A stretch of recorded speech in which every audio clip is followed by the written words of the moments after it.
Cameras pop off as Jin-Woo steps in, draped in a sharp black suit, gripping a flower. The funeral's packed, honoring those lost in the Jeju Island raid. Whole country's been buzzing about it, throwing Jin-Woo right into the spotlight. Jin-Woo stays locked in the center of it all. Praise? Plenty. Criticism? Can't dodge that either. Someone throws shade, wondering if Byung-gyu would still be breathing if Jin-Woo had rolled in sooner. Others argue the body count could have been lower if he was there from the jump. Most back him up, but even his biggest supporters can't ignore the lives lost. At the memorial, Jin-Woo lays the flower for Hunter Byung-gyu, standing still before his photo. The fallen hunter's families and friends crowd around, heavy air thick with sorrow. Yoon-ho steps up, Byung-gyu's closest friend.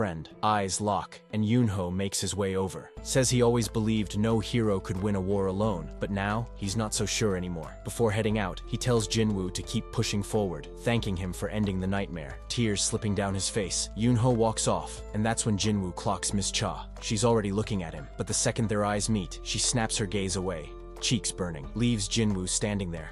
Puzzled, his focus drifts back to the graves. Numbers replay in his head. 48,100 soldiers, 727 awakened civilians, 64 hunters and 32 civilians never made it out. A brutal toll, but still, the lowest body count in any Jeju Island raid to date. Jin-Woo kicks back with Chairman Go, talking shop about setting up his own guild. Chairman Go lays it out. S-rank hunters don't need a guildmaster's license anymore. No exams, no paperwork, just a quick call and it's official. Jin-Woo nods, figuring he should dig into what perks come with the S-rank label while he's at it. Out of nowhere, Chairman Go drops a weird one, asks if Jin-Woo threw up some kind of barrier on Jeju Island, catches Jin-Woo off guard. He blinks, asking what that's supposed to mean. Chairman Go explains, hunters and soldiers sent to clean up the ant bodies and collect essence stones straight up blacked out. And not just any scrubs, a rank, B rank, even some from the Knights Guild. Dude wonders if Jin-Woo put up a barrier without even realizing it. Jin-Woo shuts that down. Didn't do anything like that. Chairman Go sighs, saying he figured as much, but the whole thing stinks. Jin-Woo asks what those knocked out hunters and soldiers remember. Turns out, nothing. No warning, no clues.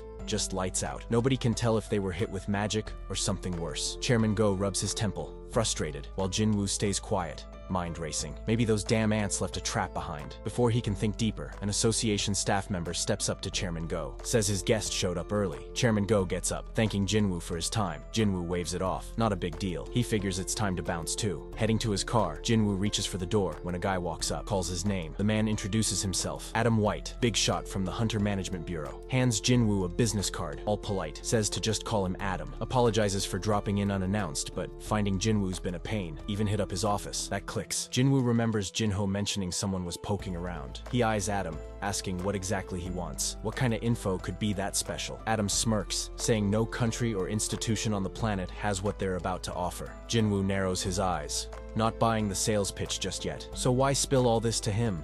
Adam leans in, saying they gain something when they share knowledge with special folks like Jin-Woo. Originally, they came for another reason, but after seeing the madness at Jeju, their deputy director decided this was a face-to-face kind of deal. Adam chuckles, calling it a rare situation, then gestures toward a car, says they can go meet the guy right now. Jin-Woo, curious but not stupid, gets in his car, mulling it over. This could be gold or straight up bullshit. After a moment, he tells Adam he'll think about it and hit him up later. Adam grins, calling himself an idiot for forgetting the golden rule. Never hide a good hand in a deal. Then he drops something unexpected. Upgraders. Jin-Woo stiffens. Adam explains, awakened beings with the power to boost other hunters' abilities. Asks if Jin-Woo's ever heard of them before. Scene flips. Jin-Woo and Adam pull up at a building. Inside, Adam introduces him to Michael Connor, deputy director of the Federal Bureau of Hunters. Michael offers a firm handshake, saying it's good to meet Jin-Woo. No time for small talk. Adam plays translator while Michael gets straight to business. A stack of immigration papers slides across the table. Michael says the process usually drags on for a year or two, but for Jin-Woo, they'll speed run it. Instant American citizenship. All he's got to do is say the word. Jin-Woo stays cold. He didn't come for a citizenship speed run, he came for the damn info. So he cuts through the nonsense, asks if it's possible for a hunter's abilities to be upgraded. Michael's grin widens, says the answer is already in the room. He glances toward the back,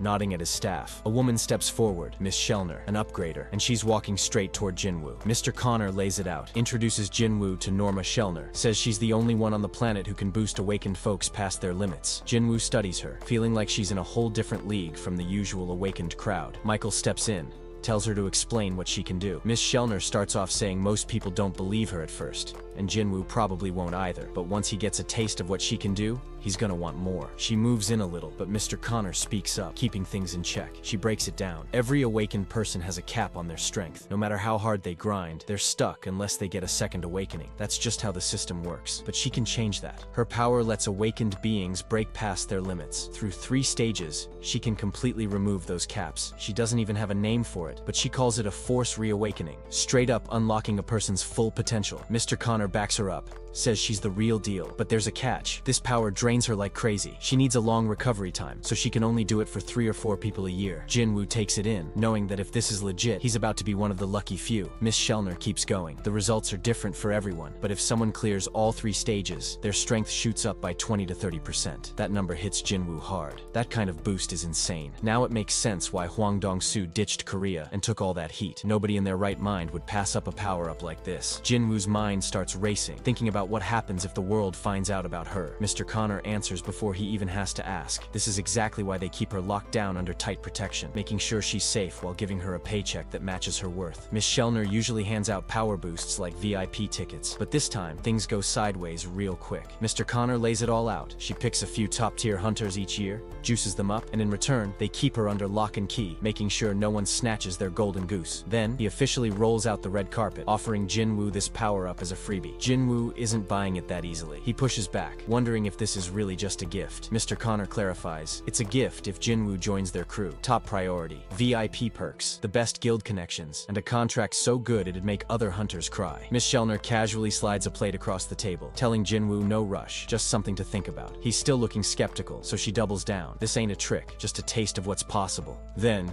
Mr. Connor throws in one last kicker. No strings attached.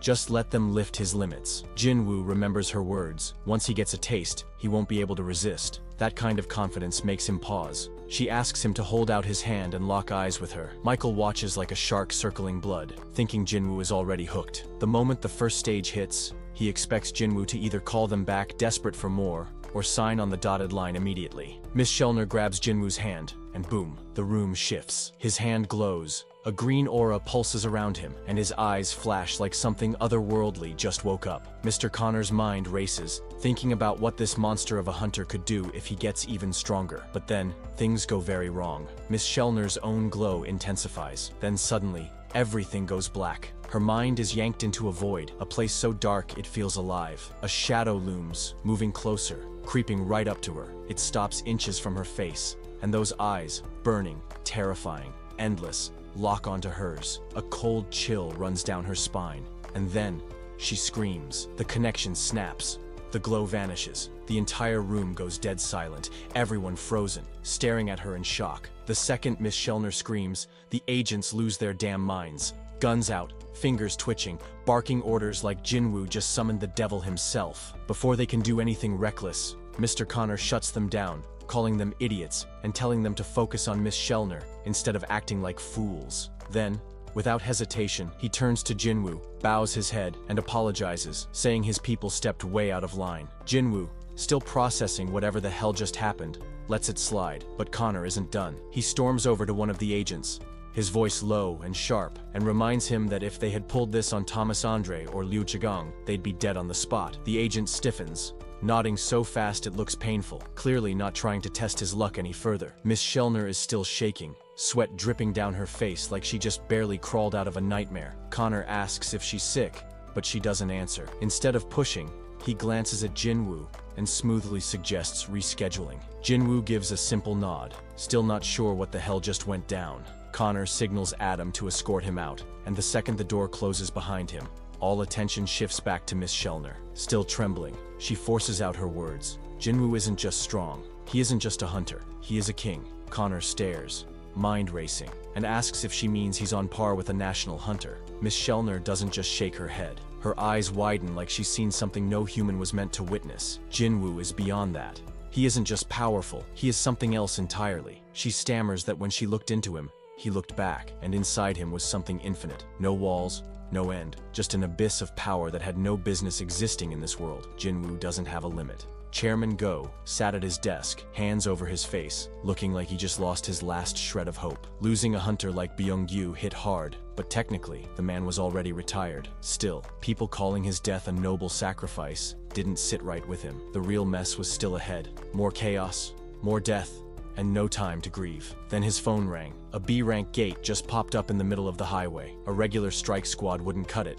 so he thought about calling in the big guilds. Then he remembered. Jin-Woo had just set up shop nearby. Meanwhile, Jin-Woo was stuck in traffic, driving home after his meeting with that upgrader, Norma Shellner. That woman definitely saw something off about him, but she had no clue what she was looking at. Maybe she caught a glimpse of the system, which was enough to rattle her. The fear in her eyes told him she wasn't about to call him back anytime soon. Sitting in traffic, he realized he should have just taken the subway. Then his phone buzzed. Chairman Go was on the other end, talking about some gate messing up the highway. Jin-Woo put two and two together. This was why he wasn't moving. Chairman Go wanted him to handle it. Jin-Woo asked if he could enter without a permit, and Go just laughed, reminding him who made the rules in the first place. Jin-Woo got the message. Free experience points, no reason to say no.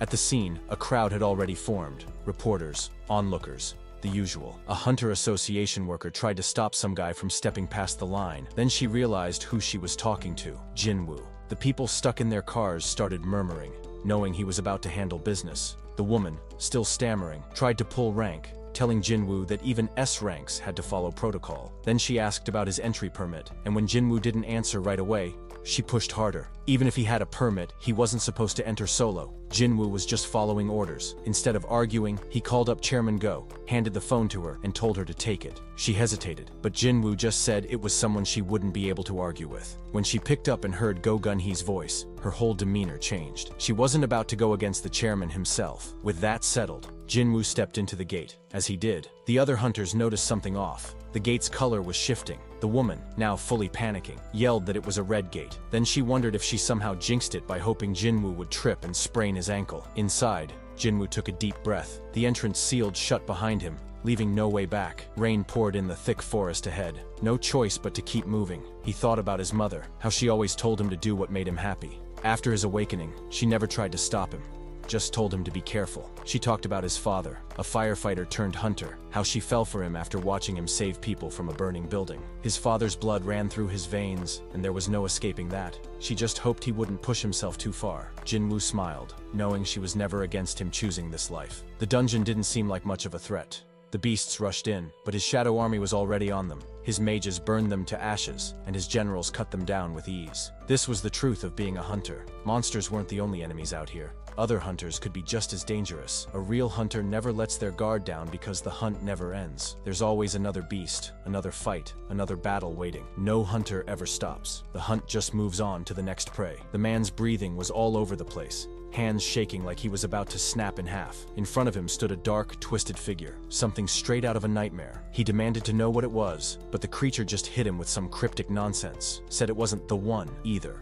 whatever that meant. Then it muttered something about brilliant fragments of light hiding too damn well. Meanwhile, Siled, the big boss of the snowfolk, the monarch of frost himself, caught movement behind him. He turned, eyes locking onto another nightmare made real. Yogamont, the king of demonic specters, monarch of transfiguration. Yogamont wasted no time, bringing up the East Island. Siled knew what he meant, that little patch of land where the shadow monarch lurked. If Yogamont was bringing it up, it meant plans were already in motion. Yogamont laid it out. The rulers were dropping their legion just south of that place, and he'd be handling things. Siled wasn't convinced. Dealing with the shadow monarch wasn't a walk in the park. But Yogamont? He didn't even flinch. Said as long as the planner stuck to the contract, it was all good. Then he smirked, dropping the real bomb. The greatest fragment of brilliant light had just been confirmed in that exact spot. That got Siled's blood pumping. So that was why Yogamont came to him, to dangle that juicy little detail. Siled grinned, already scheming. If Yogamont wanted to follow his lead, who was he to say no? But then something shifted. A presence, a ripple in the air. Siled's expression darkened. The mantra of light. Someone had left a trace of its power there. That meant trouble. Someone was stepping into their lane. Then, fury burned through the air. A man, eyes blazing, demanded to know know if they were talking about the small island to the east, Korea. Sillid met his rage with mockery, asking what he planned to do about it. The answer came fast. The man struck, unleashing the light. But Sillid barely blinked, throwing up an ice shield that swallowed the attack like it was nothing.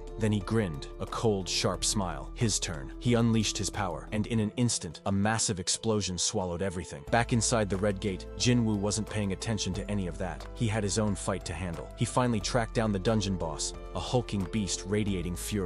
The creature's voice rumbled through the cavern, calling out Jin-Woo for slaughtering its people. But despite Jin-Woo's small frame, the boss couldn't deny it. He had made it this far, too far, and now, this was where it all ended. The boss barked out an order, expecting his minions to jump in, but nothing came. Silence stretched, and confusion twisted his face. No response, no backup, just emptiness where his army should have been. Jin-Woo stood there, arms crossed, shaking his head. Calling him small was wild, considering what was about to happen. He flicked his fingers, and shadows twisted like living things. The forest behind him came alive, his soldiers stepping out, dragging severed heads like trophies. The boss barely had time to react before something smacked him dead in the face. A lifeless minion, tossed at him like trash. His eyes darted to Jin-Woo, standing firm with his army at his back. Panic hit hard, claws gripping the edges of his mind. Roaring out, he threw everything he had left into one last command, desperate to regain control. Jin-Woo wasn't having it. His army surged forward, wiping out whatever was left. No hesitation, no mercy.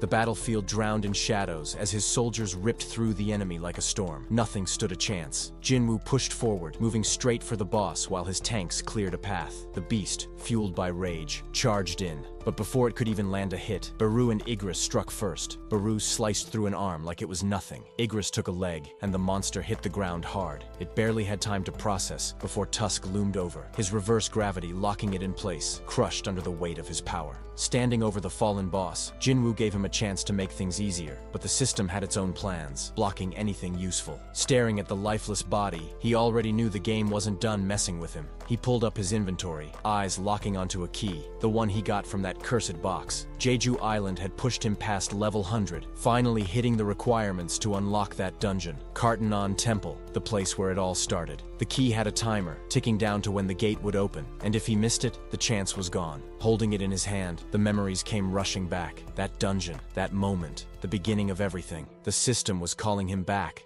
Like it had planned this from the start. He was stronger now, way stronger. If something was waiting for him on the other side, he was ready. Somewhere inside that dungeon, an unseen force smirked, hearing him declare his return.